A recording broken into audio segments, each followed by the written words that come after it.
Hello friend, good morning. আমি প্রিয়া। তো নতুন একটা ভিডিও নিয়ে আবার আমি চলে এসেছি। অনেক দিন ধরেই ভাবছি যে আমি বড় ভিডিও দেবো, কিন্তু ঠিক সময় হয়ে উঠছে না। মানে রোজ শর্টই আপলোড করছি, বড় ভিডিও আর দেওয়া হচ্ছে না। তো ফাইনালি আজকে আমি একটা বড় ভিডিও মানে ডেলি ভ্লগ নিয়ে চলে এসেছি। তো সকালে তো প্রচুর কাজের চাপ থাকে। তো আগে আমি মানে বাসন টাসন মেজে নিয়ে সকালের বাসি কাজ সেরে চাটা করে আমি আগে জামাকাপড়টা কেচে নিই। জামাকাপড়টা কেচে নিলে মনে হয় যে সকাল সকাল প্রায় সব কাজই শেষ হয়ে যায়। তো জামাকাপড়টা কেচে নিয়ে আমি মেলে দিচ্ছিলাম। আর জামাকাপড় যদি একটু বেলা করে মেলি না, মানে বেলা করে যদি আমি জামাকাপড়গুলো কাচি, তাহলে আমার মনে হবে যে প্রচুর কাজ থাকে। মানে এই জামাকাপড়টা কাচা হয়ে গেলে সকালে তাও অনেকটা আমার কাজ কমে যায়। রেহানের আর রুহির জামাকাপড় তো বেশি থাকে, রোজ অনেকটা প্রায় কাজ আমার কমে যায়। তো রুহির যেহেতু এখন স্কুল ছুটি, গরমের ছুটি, তার জন্য আমার সকালে জামাকাপড়টা কাচা হচ্ছে। তারপরে রুহির স্কুল খুলে গেলে, ওর যেহেতু মর্নিং স্কুল হয়, তার জন্য রুহির স্কুল খুলে গেলে তখন আর আমার এই সকালবেলা জামাকাপড়টা কাচা হবে না। সে বেলায় হয়ে যাবে কাচতে, সব কাজ সেরে তারপর কাচতে হবে খাবার টাবার রেডি করে। তো মা গেছিলো মাছ আনতে, তো মাছ আসেনি এখনও, ওর জন্য মা আবার ঘুরে এলো। তো মাছ আসতে এখন একটু দেরি আছে, বেলা হলেও মাছ আসবে, সমস্যা নেই। তো কয়েকদিন ধরে আমি না কিছু ভিডিও যদি পোস্ট করছি না, তো আমার ইউটিউব আমার ভিডিওগুলো রিমুভ করে দিচ্ছে, ব্লক করে দিচ্ছে। কেন আমি বুঝতে পারছি না। তার ফলে আমাকে নিজে থেকেই সেই ভিডিওগুলো ডিলিট করে দিতে হচ্ছে। এটা কি সমস্যা, কেন হচ্ছে আমি জানিই না।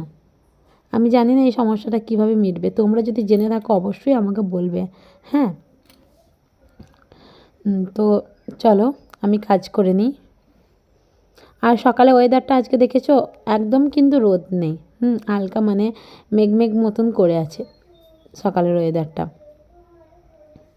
হাওয়াও দিচ্ছিল, গাছের পাতা নড়ছে, তোমরা দেখতেই পাচ্ছ।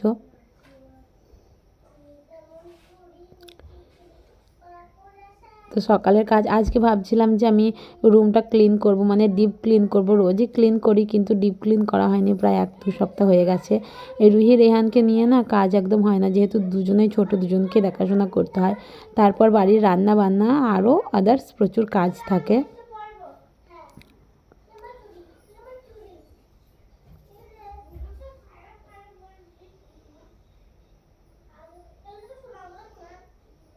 আর দেখো আমি নিজে থেকে এখানে মানে জানলার মধ্যে ফোনটা সেট করে তারপর জামা কাপড় মেলতে গেছি। মানে আমার ক্যামেরা ধরার কেউ নেই, আমি নিজেই ক্যামেরা সেট করে নিজেই ভিডিও করি।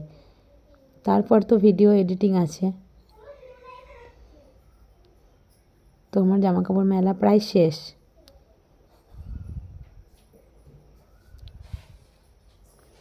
এবার আমি চলে এসেছি, ঘরের ঝুলগুলো একটু ঝেড়ে নেব।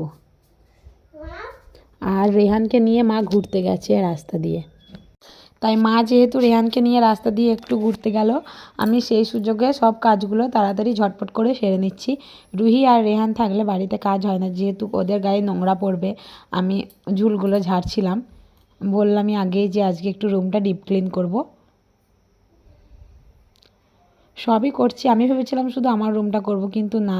তারপর দেখছি বাইরে বারান্দাটা, তারপরে মায়ের ঘরটা প্রচুর নোংরা, তো সবগুলো একসঙ্গে করে নিলাম। তো আমার একটু বেশিই টাইম লেগে গেছিলো আজকে কাজ সারতে।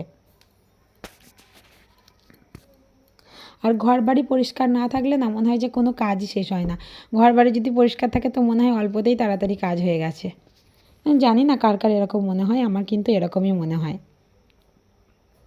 তো তাড়াতাড়ি আমার ঘরেও ঝুলগুলো সব ঝেড়ে নিয়েছিলাম, সেটা আর আমি ভিডিও করিনি। বারান্দাটাই করছিলাম ভিডিও, তো ভিডিও আর করিনি।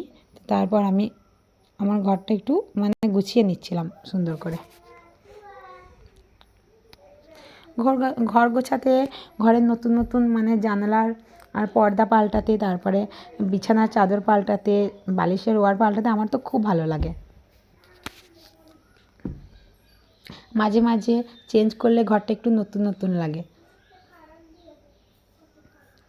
যেহেতু আমার ঘরে বেশি জিনিস নেই, এই টুকটাক যা আছে এই আমি সাজিয়ে গুছিয়ে রাখার চেষ্টা করি সব সময়। তো রুহি আর রেহানের যত জামা কাপড় আমি এখানে সব রেখে দিই। আর বালিশ টালিশ সব এখানেই থাকে, বিছানাতেই থাকে, কিন্তু যেহেতু রুহি আর রেহান খুব নোংরা করে দেয়, ওর জন্য আমি এখানেই রাখি।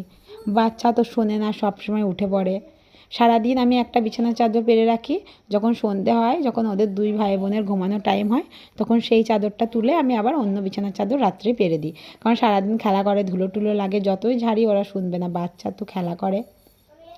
আর রেহান তো সবসময় কোলে কোলেই থাকে, ও তো আরও ছোটো না। আর রুহির যেহেতু স্কুল ছুটি এখন, ওর টিউশনেও পড়াতে আসে না, কারণ আমরা গেছিলাম বেড়াতে। তো ওর জন্য ওর যে আন্টি আছে উনি বলেছেন যে একবারে 1 তারিখ থেকে আসবে।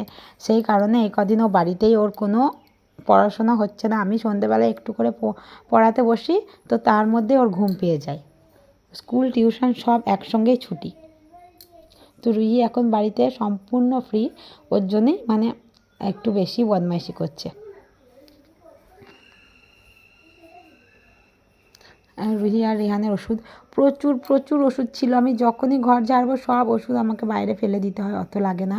কিন্তু এইগুলো আমার শেষ হয়ে গেছে, তবুও আমি রেখে দিয়েছি, কারণ হঠাৎ হঠাৎ কোনটা কি দরকার লাগে সেটা দেখিয়ে কিনা। প্রেসক্রিপশন অবশ্যই আছে, তবুও ওষুধটা থাকা জরুরি। ওর বাবা বকে যদি ওষুধ ফেলে দিই, কখন কোনটা লাগে তো জানি না, কখন বাচ্চা কীভাবে অসুস্থ হয়ে যায়, ওর জন্য আমি সব ওষুধই রেখে দিই। আর এগুলো আমার বাদ পড়া চুড়ি, সব ফেলে দিলাম বার করে, অনেক বছর আগের সব। ঘর টর ঝাড়লাম, ওগুলো জমিয়ে জমিয়ে আমি রেখে দিয়েছিলাম যে ফেলবো না ফেলবো না, তবে ভাবছি এগুলো আর কী কাজে লাগবে, ওই জন্য সব ফেলে দিচ্ছি। তো আমি ঝাড় দিয়ে দিলাম। তারপর আমি বাগানের দিকে যাচ্ছিলাম, আম পড়েছে নাকি দেখতে। যতই মানে আমাদের আম গাছ থাকুক, তবুও আম যদি পড়ে না, কুড়াতে খুবই ভালো লাগে আম কুড়াতে। তো সেই জন্যই আমি বলছি একবার বাগান দিয়ে ঘুরে আসি। তো এই আমগুলো নেওয়া হবে না, খারাপ আম। এই আমটা নেওয়া হয়েছিল, এটা নিয়ে বাড়ি চলে এসেছি আমি। তো তারপর আমি একটু সকালের জন্য ভাত বসিয়ে দিচ্ছিলাম, আলু সেদ্ধ ভাত। আমাদের সকালে রোজই ভাত হয়, আলু সেদ্ধ ভাত বা অন্য কোনো তরকারি, মাছ টাছ পেলে সেটাও হয়। তারপরে সবই হয়। তো হঠাৎ করে দুপুরবেলায় এত বৃষ্টি নেমে গেছে, তোমাদের কি বলবো, রান্নার টাইমে রুহি রেহান সবাইকে আমি স্নান টান করিয়ে দিয়ে খাইয়ে দাইয়ে ঘুম পাড়িয়ে দিয়েছিলাম। আমি তারপরে রান্না করতে বসেছি, আর এত বৃষ্টি, কারেন্টও চলে গেছিলো। আমি ফোনের লাইট জ্বালিয়ে জ্বালিয়ে রান্নাটা কষ্ট করে করেছিলাম। তো সারা বিকাল বৃষ্টি হয়েছে, সন্ধেবেলায় বৃষ্টিটা একটু থেমেছে। দেখো কত জোরে বৃষ্টি হয়েছে। তারপর তো আমি আর ভিডিও করিনি, কারণ কারেন্ট ছিল না। তারপর বৃষ্টি থামার পর রুহির বাবা বাজার থেকে একটু কচুর লতি নিয়ে এসেছে, সেটাই আগের দিন রাত্রে ছাড়িয়ে রাখলাম। তো চলো আজকের মতন